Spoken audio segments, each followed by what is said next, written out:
Hello and welcome to my podcast. I'll be talking today to a very special Cardiff family, the Clark's Pie family. I'm talking to partner Beverly Pemberton about the family history which stretches back 100 years this year and about what is just so very special about a Clark's meat and vegetable pie. I'm Beverly Pemberton. I'm one of the partners of Clark's Pies in Grangetown in Cardiff. This business was started by my father in May 1955 after he worked for his mother and father up at the Victoria Park shop since about the age of 14 after leaving school. And that was always his dream, to have his own business, so that's what he did in 1955. It was originally started by his great-grandmother, trying to actually pinpoint a date, of course, because I've been doing the family history research. And we've actually got an old paper bag, which we think is about the 1930s, but actually on that paper bag, it does say that the business was established in 1909. But actually in Cardiff, what I've found is the first evidence of it trading here was in 1913 in Donald Street in Roath. And there was what is described as the address books of Cardiff, a Clark's Pie restaurant. After that business traded up until the First World War, and according to information my dad had from an aunt of his, that closed because of meat rationing in the First World War. And then it wasn't until the 1920s that his grandmother started to have a go at making the pies again. And she started them in Union Street in Cardiff, actually cooking them in her kitchen on a domestic oven and selling them to the community around. Through the window? Yeah, well, or through the door. Yeah.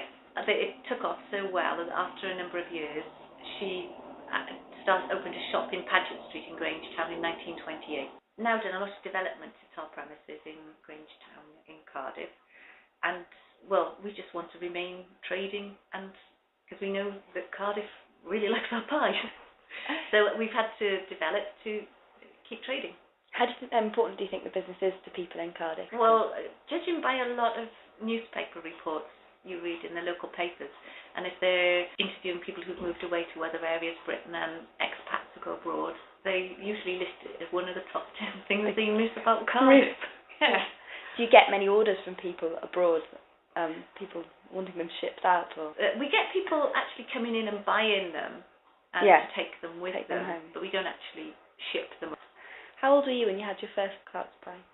Oh, it's hard to determine. My father was in business when I was born, so it's always been part of my life.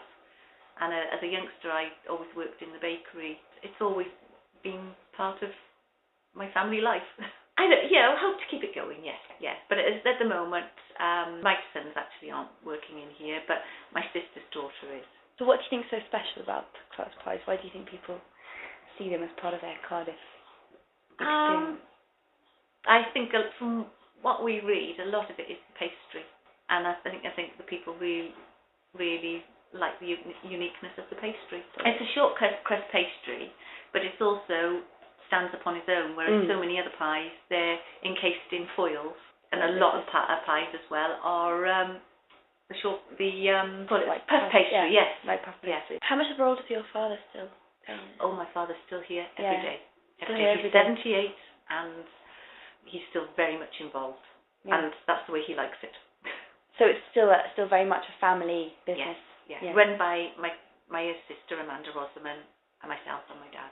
Who runs the shop in Canton? Is it? My cousin Kerry. That's still very much up and running. Yes, but there are actually another two businesses of cousins of ours in Bristol. Oh, in Bristol, yeah. So apparently there's a little bit of Bristol rivalry about who had the first Clark's Pie. Have you?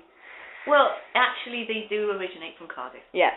Confirm that. Yeah, I can confirm on record. That. It's on. Yeah, and I have actually got an article appeared in a magazine, and they'd interviewed the people in Bristol, and they do acknowledge.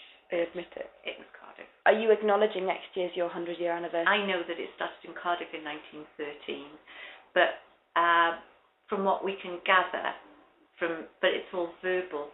The family actually lived in Blaina. I have proof they lived in Blaina. I've got details of where my grandmother went to school. I've actually looked at the record books.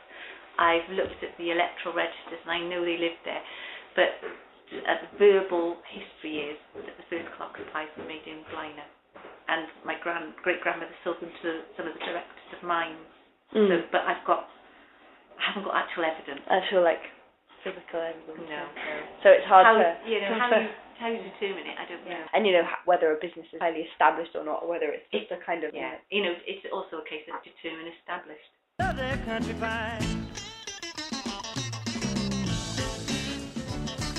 That was Beverly Pemberton of Clark's Pies. I'm Jessica Elgott, and the music was Country Pie by Bob Dylan.